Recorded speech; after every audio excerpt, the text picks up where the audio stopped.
I want to tell you a story. I was around 10 years or 11 years when this happened.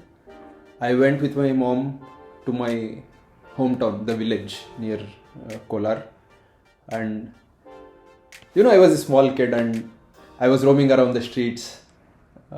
It is a small temple town, and there I saw a person who was carving out the wooden sticks. I asked him what he was doing, and he said he's carving out a bow and some small arrows. It was about arm's length, and I was so fascinated that I asked him whether he can do one for me and give me as a gift. So I went there for the holidays. So I was staying there for more than couple of days.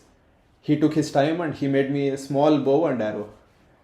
I used to play with it. One arrow, one bow. It was something of this much height and very non-sharp edged arrow. I don't know how to fire an arrow or cut an arrow, whatever it is. I used to do this, and there was one old lady that got hit. I hit her eye with one of the arrows. So from then I was traumatized.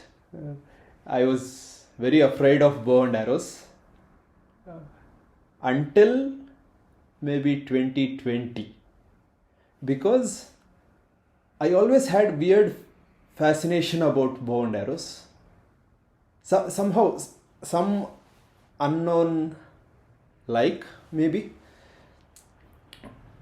So I started researching bow and arrows, what are the types and how they sell in the commercial user space, and I came across this Decathlon's bow and arrow. That day I really remember I went there to purchase some clothing, and suddenly when I saw this bow hanging on the top shelf, it was very instinctive. I picked it up. I said to my brother, I want to buy this. Do you have money right now? And I then looked at the MRP tag, and it was around 9,500 or something. And then with that, I had to buy 3 more arrows to practice with it. So he said, yeah, he has money. And I told him I'll pay him back later. And we got the bow and arrow.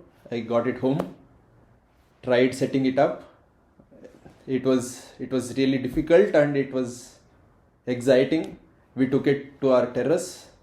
I took a couple of photos. My brother took a couple of photos. And then one day passed, and I can't just leave it in my room, right? I had to try practicing it. I had to learn it. So what I did, there was no target. The target was expensive. It was around 1,500 to 2,000. I didn't have money that time. I was not working also. So what I did, I took some 3 to 4 thermocol sheets. I sticked it up. I took the chart paper. I glued it to the front and made it as a temporary target. I put it in my backyard. The grill. There is a video actually. There is a video. That was my first video. I'm coming to that video. But before that, the process was this. I kept the target. I hanged it onto one of the grills, and I started to lose the arrow. And I was so afraid after that, because the first one went outside. It did not go near the target. It went somewhere else, and it hit the other side, the building on the other side. I was so angry. I was so afraid that if it had hit someone else, I don't know, I would have been maybe in jail or something. But then I started filming myself.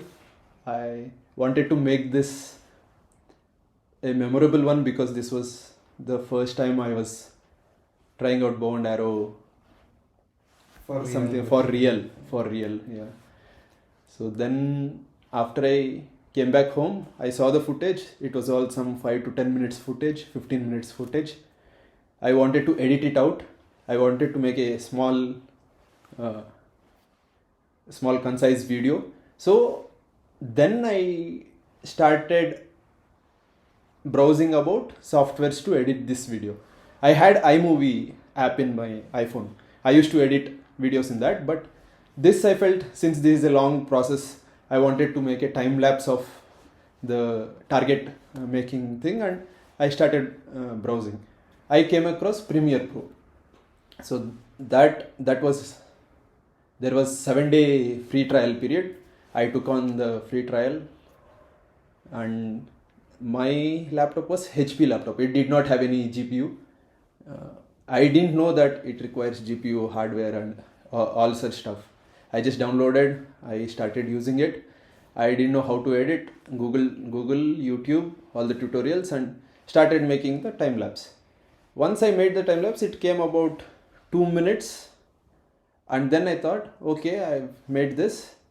And by this time, during the research, I came across a couple of videos explaining what is A-roll, what is B-roll, how do you edit stuff, and all that. So I thought, okay, there is something called as intro in the video. Why shouldn't I put it? So I made, what do YouTube video intros generally consist of? So I searched what does it consist of, and I came across this coffee making videos a lot. I thought, okay, so that will probably be a good intro to the thing I'm doing. Let me film some coffee making stuff. So I took my camera, again filmed all the stuff, the switching stuff, and with all the weird camera movements. It looks so cringy when I watch. Just before the podcast, I was watching, and it felt, oh my god, it felt so embarrassing. But after I made the video, it took around 10 hours of editing and all the rendering process to finish. And I was like, damn, this is so good. I loved the process. And I saw the video. I definitely didn't like the video output, but the process was so engaging. I've never sat 10 hours in my life continuously on my table doing something. That was like, this is not instant love, but a kind of instant love. So then I decided, yeah, I'm going to try something like this. We'll try out one more video. We'll try out what we can do. And I started going through YouTubers, their process, some tutorials, some productivity managers, all this stuff. I came across Ali Abdal, I came across Matt D'Avella, Thomas Frank, Peter McKinnon. These four, I still worship them. They're like an unmade idols, and I'm like the Ekalavya guy who learns from them. So their tutorials and their concepts I incorporated into my videos, then made a 8-minute video telling my story, and not my story. That was completely abstract. I didn't know what to talk. The voiceover was something, and the B-roll was something, and the A-roll, so cringy stuff. Something like this. Some weird moments. This is also cringy right now. So if you are watching, please close your eyes or something. That was the start of YouTube. That was the start of my love for filmmaking. And then I bought my camera. But in between these two, there was a phase where I wanted to test out whether I can really do stuff. So there was no plan for YouTube. I just wanted to do some video, some concept, something that I came across that week. And I wrote a script. I had all the Notion templates, script writing, A-roll, B-roll, separation, editing flow. And all those, every time when I started to edit, I used to refer YouTube tutorials and do it. Then I took one of my sister's camera just to try out whether I'll do it well or not.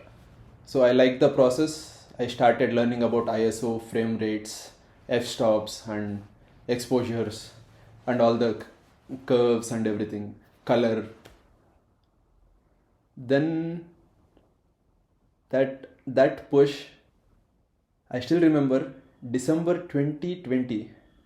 I bought my first camera, this Canon 200D Mark II. My friend Satish suggested this, so I'm very indebted for him.